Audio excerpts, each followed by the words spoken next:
Now we're off to the Broch, the town recht up as far as you can go in this corner of the country. Fraserburgh means fishing to most folk, and as you'll see, the harbour is a place of great activity. So let's head north and see what life is like in this part of the coast. Fraserburgh, or the Broch, is far we're off till now.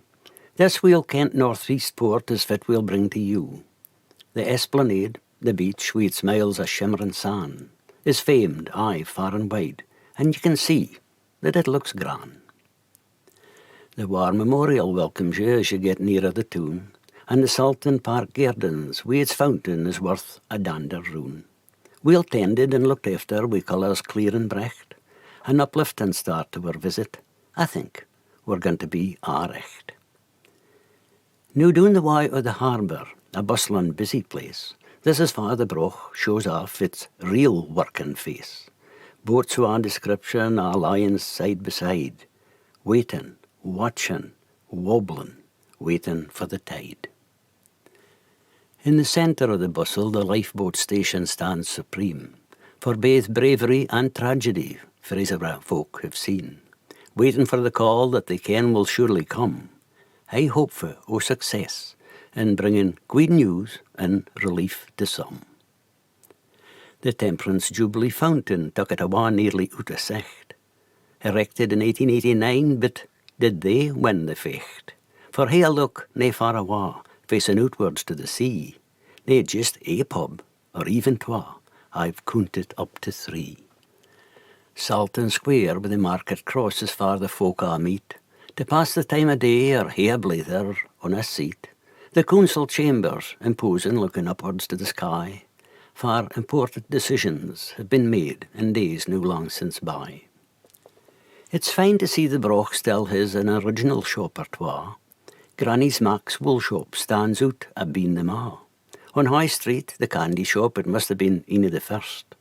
And Mrs. Hudson's coffee house mak sure ye slake your thirst. And so we've reached the northeast nook, nae farrer can we go. You've just to look at on a map, and Kinnaird Head it'll show. The only way that we can tak is west for you and me, for heading ever onwards lies Norway and the sea. And here again we're reminded of the dangers of the deep, the foghorn that's interrupted mony a brocher's sleep, the lighthouse, a beacon and mair wise than een, a welcome sech to mariners, wherever they may have been. The Wine Tower, something of a mystery, as far as I can tell. Here look at it and make your mind up for yourself. And down below, the rocks, the surf, the dancing, prancing sea. This is the memory of this nook that I'll carry awa with me. Heading west out of the Broch far next to Catchwaree, Sandhaven with its rocky shore, its harbour and boaties, 2 or 3. A peaceful town, so typical of places hereabout. The locals, fine, contented with their lot. Petuli, its close neighbour, stands on its ain 2 feet. The hooses, side on to the sea, a narrow, twisty street. Pride is taen by the local folk, their hooses all look quaint. It's great what you can do with a bit of imagination and a lick or 2 of paint. Rosehearty now is in Wessex. I think it's only fair to start at the hub of the place kent locally as the square.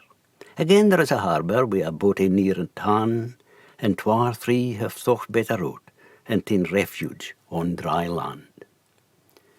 The parish kirk, ye canna miss its structure draws you near. And nextelt, the squeal, far learning starts right here. And round the corner, like a sentinel, stands the massive Rosehearty Tower, with views across the bay to Troop Head and the Dower. But the picture I would like to leave with you, and for you to keep in mind, it's the een back at the Broch, een of the best of its kind.